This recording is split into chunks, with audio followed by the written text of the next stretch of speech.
And you mentioned Putin. Do you think that he should have a seat at the G7 today, that it should be the G8? I'm not saying he should at this point, because too much water's gone over the dam, maybe.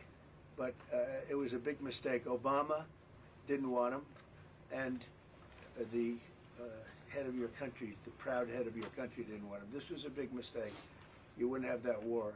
You know, you have your enemy at the table. Even I don't even consider him. He wasn't really an enemy at that time. There was no concept. If I were president, this war would have never happened.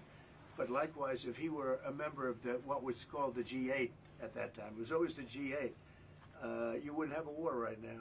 Why not have China at the G8? Why not have China here, the biggest economy in the world after the United States? Well, it's not a bad idea. I don't mind that. If somebody wants to suggest China coming in, I think we suggest. But you want to have people that you can talk to. You know, they don't talk.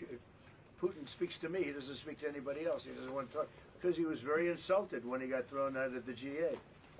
As I would be, as you would be, as anybody would be. He was very insulted.